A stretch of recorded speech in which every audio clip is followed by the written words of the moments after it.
Now I call upon Association of Geospatial Industry, Megha Datta. Thank you so much for giving us the opportunity to speak in this webinar. The Association of Geospatial Industries is an industry-led, non-profit, non-government professional organization that represents the interest of the geospatial industry in India, and we work towards the advancement of geospatial technologies and their applications. According to us, broadly speaking, ISRO can unlock India's potential in the space sector in two ways.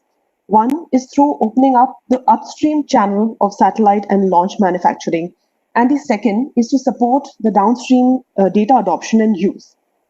In the upstream segment, we have a very good example from the United States of Apollo program, wherein the US government spent $26 billion between 1960 and 72. Over 300 projects were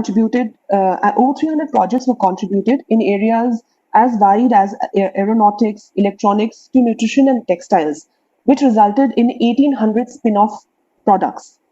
So my question would be, does ISRO have plans to do something like this in India by allowing private sector to support in building satellites and its components? A lot of the commercialization of the sector can be leveraged. Even with respect to startups, mostly talks revolve around value-added services, but not about contribution to the upstream channel, whereas ISRO can benefit a lot from such collaboration. So our second question would be, are there plans to involve startups and SMEs in the upstream channel? For the downstream segment, does ISRO have plans to simply make data available to people?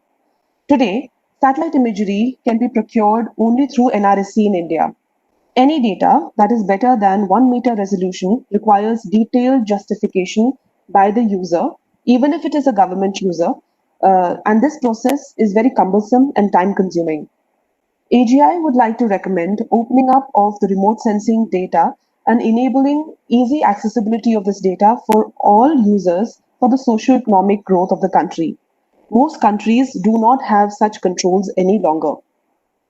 Further, accessing remote sensing data for private companies, education institutes, and the civil society is even more difficult. They recommend that satellite imagery from ISRO up to 5 meter resolution should be made available free of cost to government, private sector, and civil users, which will be a very big enabler for socio-economic and environmental projects, speeding up their execution, like roads and highways, power sector, laying fiber network, telecommunication, gas distribution, agriculture, disaster management, etc. We believe just opening up data for all users will bring about innovation and commercialization. Rest everything will fall in place and the ecosystem will take care of itself. We understand that ISRO has got some 150 projects for which it was to define specifications and methodology and then pass it on to the industry for mass execution. We would just like to know what the status of those projects are now. All government entities give projects to ISRO, and obviously it's not possible for one organization to deliver on all the projects on their own. They do need the support of the industry. Further, our concern will be around the data security in India, which is quite a lot for the startups to flourish in India. Some of these startups, as we know, actually prefer getting registered themselves in Europe so that they can get access to data, much more data, and build the applications and analytics here in India. So does ISRO consider setting up facilities like incubation centers for startups to use their facilities apart from just sharing data?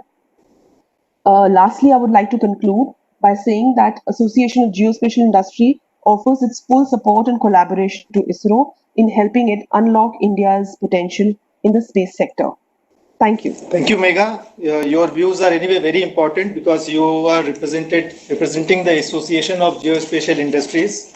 And in fact, you have gone to the nitty-gritty of the data policy for the upstream and downstream sector.